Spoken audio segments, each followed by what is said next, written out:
you guys from the Sci-Fi Ninja Theater. I am at the Chiller Convention, and my name's Deborah Gordon. It's the 40th anniversary of a movie that I made with all these people that are here called Day of the Dead. And I was the first captured female zombie. Actually, I think I was the first captured zombie. And I was the first zombie that really had kind of like a personality and some awareness. And so I was called the Corral Zombie in the movie credits. But people know me as the Ghoul of Your Dreams because while I was making this movie 40 years ago, I had some people contact me that knew me from my modeling and acting days that wanted to know if they could come on set and see my zombie makeover. And I guess they couldn't get, it was a closed set. So they figured that they would come to my house and film me with my baby at the time and show some pictures of my modeling and acting career. And then they came into the green room in the Beaver location. No, it was Butler location, I'm sorry. That's in Pennsylvania. That's where the movie was shot, in the caves there. And we had a huge area for makeup, and Tom Savini did my makeup. I went and had some appliances, prostheses made of my face, and he had an intern for me who to put on my makeup and get it started. And his name was Greg Nicotero, who ended up being, you know, a famous man who does The Walking Dead. So I was in good hands with these makeup artists. They were the best in the world. And it took several hours for them to put on my makeup every day, and that was for about two weeks or so. We shot the film, and I came in early for them to put all these appliances on my face. They made dentures that I wore, and it took a long time to take off also. So we created our characters. George Romero asked me to show him what I might want to do, and he approved it. He thought it was great. And Mark Tierno, who is next to me, he's the other zombie that was captured in the corral. We used to ham it up in the green room while they were doing our makeup and make up things like how do zombies speak, how do zombies communicate. We were just having fun. But it really helped us create these characters that were very physical and that were very hungry from the inside. So when they saw their prey, they went for it. And that was different than up till that moment, zombies were kind of like just apathetic and kind of didn't move and didn't have much consciousness. So that's why I think we created, we all created together the prototype of zombies. What a zombie looks like, how a zombie moves, and things like that as it progressed. Anything else? What did you think of the zombies that were on set? The other zombies on set, well, Mark and I had a relationship of sort in terms of interacting. Like, if you'll see, like, we were captured together. And so he's still my friend. And the other zombie, you know, Bubba, he is the main zombie. He was pretty evolved. But it was shot kind of episodically, so some of the people I knew just from hanging out. But I didn't really pay attention to what they were doing.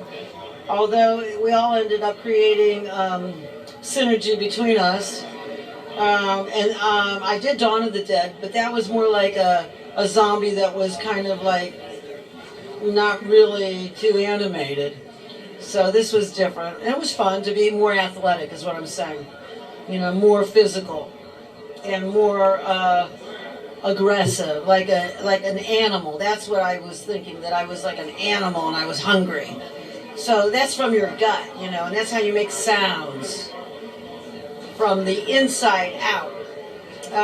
Zombies after that, you know, this movie wasn't famous to begin with. It took years for this phenomenon to occur where there's a whole group of people following zombies, you know. So at that time, you didn't really think about what went before you or after you. I remember as I was a teenager, I saw Night of the Living Dead, but those zombies were kind of like, just kind of feeble and weak, you know, but scary because of the way he shot the movie. But this one, and then after that, they had all kinds of zombie movies. I always used to laugh because the zombies after me had blue eyes. I'm like, whoa, how'd they get the blue eyes? They put the lenses in, you know. So now, and they moved kind of slowly. They were more like vampire zombies.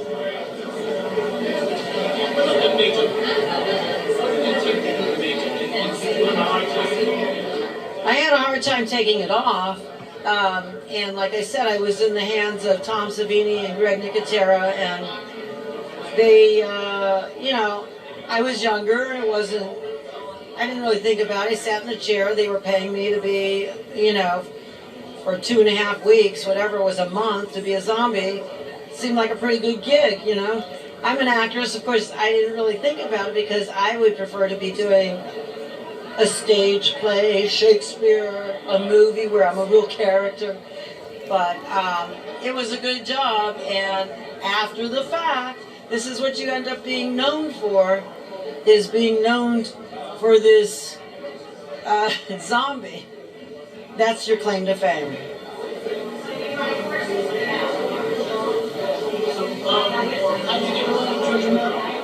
George was great. Everybody likes, you know, George is a wonderful man, was a wonderful man. He took an interest in his actors no matter how small the part. He respected us. He was always friendly. I had a family in Pittsburgh, and he had a family in Pittsburgh, and his daughter was in the same school with my son, Justin, so I would see Christine, his wife, and I would see them occasionally, just, you know, socially, activities around the school. And he was always very kind. And I remember him always asking me, "Are you okay?" At one point, like, I think in this scene, they shot it many times. There's like a corral, they corral you.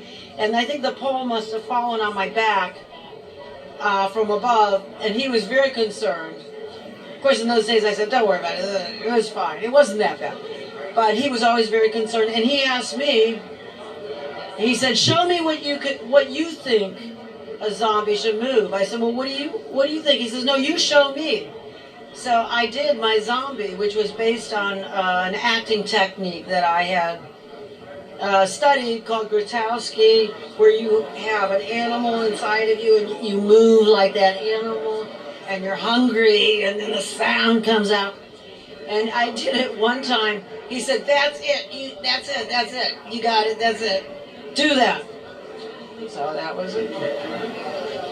And even when he was sick, I saw him in Pittsburgh. There was some type of event where I wanted to go to see Greg and George. I didn't know he was sick at the time. And all these famous people were vying for his attention. And I hadn't seen him for many years. Many. Like maybe 10 years or whatever.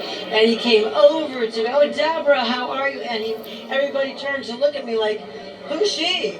What about," you know? And he made me feel important. So that was nice.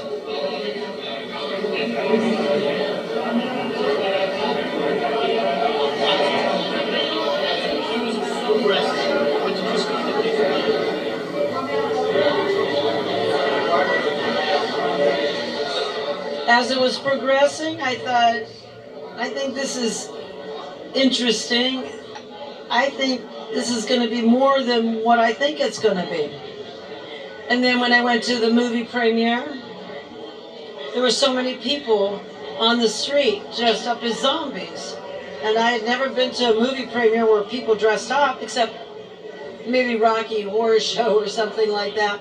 And I said to my husband, "This is going to be something. Look at all these people. They're all dressed up. Isn't that funny? Haha." Of course, I was dressed up like I wanted to be pretty, you know. I didn't think about it. I wasn't that kind of a person.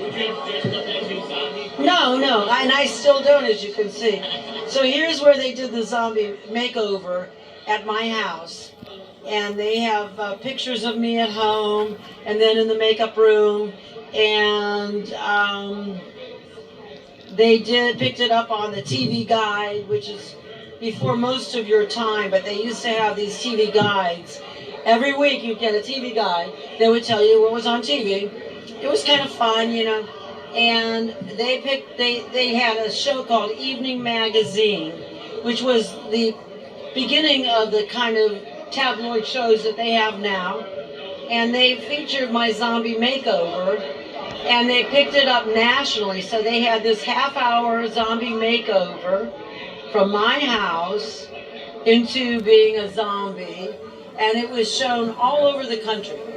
So people that I hadn't even seen from high school or whatever would call me and say, I just was watching TV in San Francisco and I saw, it looked like you, and you were doing a zombie makeover instead of the kind that they do nowadays, which was a beautification makeover. This was the opposite. So I was in pretty good company because Michael Jackson and Bruce Springsteen's on the cover. Gee, I sure wish they had TV guides again. But now we have to go online to see what's up, which is what we do. And that's the way of the world. And there's my partner in crime next to me, Mark Tierno. How many years have we been zombies together? 40 years. That's a long relationship. Wouldn't you say so?